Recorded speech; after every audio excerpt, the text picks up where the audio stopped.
اب human level پر اس سے اوپر کا ایک کی سطح ہے نظریے اور نظام کے لیے جہاد.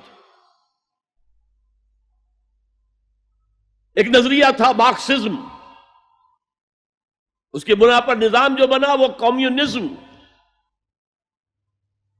Who really believed in Marxism and communism, he struggled to establish a communist state. یہ جہاد ہے فی سبیل الاشتراکیہ، اشتراکیت کی راہ میں جہاد کر رہے ہیں، جانے دے رہے ہیں، مر رہے ہیں.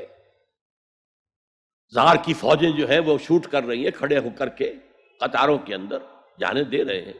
اس کے بغیر تو ظاہر بات ہے شہنشاہیت، زار کی شہنشاہیت کہیں جگہ چھوڑ سکتی تھی، کہیں اپنی جڑ چھوڑ سکتی تھی. تو یہ جو جہاد ہے یہ ہے ایک نظریے کی بنیاد پر، اس نظریے پر ایک نظام قائم ہوتا ہے. جس نظریے میں وہ بلیو کرتے ہیں کہ یہی حق ہے، یہی انسان کے لیے بہتر ہے، اسی میں عدل ہے، اسی میں انصاف ہے، اس کو قائم کرنے کی جد و جہد کرنا ان پر فرض ہے.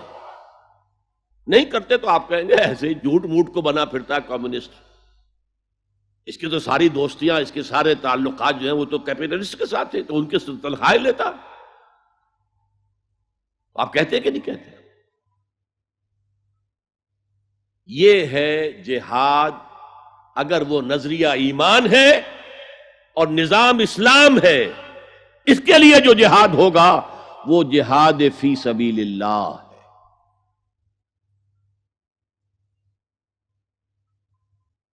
کسی اور مقصد کے لیے یہ جہاد کو آپ جہاد فی سبیل اللہ نہیں کہہ سکتے. آپ ڈیموکریسی کے قیام کے لیے کسی بادشاہت کو ختم کر کے ڈیموکریسی کا نظام قائم کرنا چاہتے ہیں، جہاد ہے، جہاد فی سبیل الدیمقراطیہ، جہاد for the cause of democracy, جہاد فار دی کاز آف اشتراکیت. اسی معنی میں قرآن مشرکین مکہ کو بھی مجاہد قرار دیتا تھا. وہ تھے مجاہدین فی سبیل الشرک، جانے نہیں دے رہے تھے، کیا قربانیاں نہیں دے رہے تھے،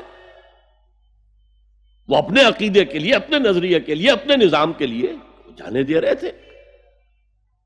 تو یہ ہے جہاد نظریے اور نظام کے لیے. پھر میں تیسری مرتبہ دوہرا رہا ہوں، اگر وہ نظریہ ایمان ہے اور نظام اسلام کا ہے، قائم کرنا پیش نظر ہے، تو وہ ہے جہاد فی سبیل اللہ. اب اس کے 3 لیولز ہیں اور ہر لیول پر 3 سب لیولز ہیں. سب سے پہلا جہاد فی سبیل اللہ کا مرحلہ ہے کہ ایمان دل میں آ گیا تو ایک کشاکش اندر شروع ہو جائے گی. میں اگر فرائیڈ کی اصطلاح استعمال کروں تو ایگو اور اڈ یا لبیڈو میں تصادم ہوگا. آپ کے نفس کی خواہش کچھ اور ہے، ایمان کہتا ہے غلط. کشاکش ہوگی کہ نہیں؟ یہ اندرونی جہاد ہے اپنے نفس کے خلاف. جیسے فرعون نے کہا تھا الیس لی ملک مصر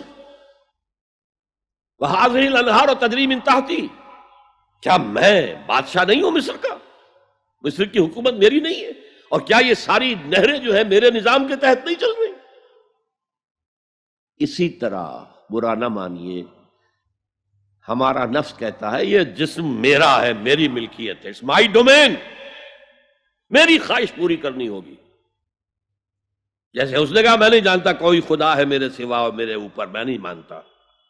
نفس بھی کہتا میں نہیں ماننے کو تیار، کیا حلال ہے کیا حرام ہے، کیا جائز ہے کیا ناجائز، میری خواہش پوری کرو.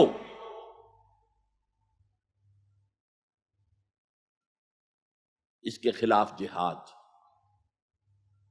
یہ پہلی منزل کا جہاد ہے. اور آپ کو معلوم ہے 3 منزلہ عمارت ہے، تو بلند ترین تو ہے تیسری منزل، اہم ترین ہے پہلی منزل. پہلی منزل بنے گی تو دوسری بنے گی، دوسری ہوگی تو تیسری بنے گی نا. پہلی منزل یہ ہے اور اہم ترین یہ ہے.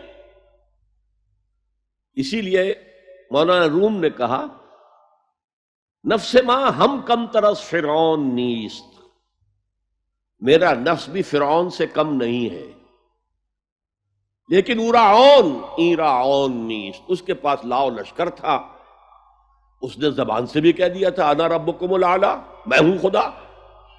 میرا نفس بیچارہ، اس کے پاس کوئی لاؤ لشکر نہیں، زبان سے تو یہ کچھ نہیں کہتا، اندر یہی کہتا میں بادشاہ ہوں اس وجود کا، میری مرضی پوری ہو۔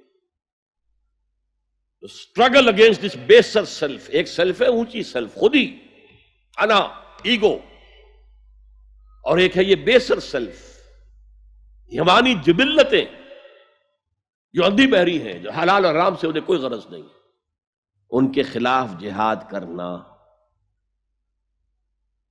آپ نے فرمایا صلی اللہ علیہ وسلم المجاہد من جاہد نفسہ، اصل مجاہد وہ ہے جو اپنے نفس کے خلاف جہاد کر سکے۔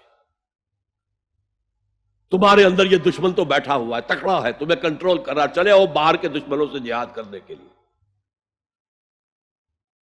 تم نے ٹانگے کو گھوڑے کے آگے باندھ دیا۔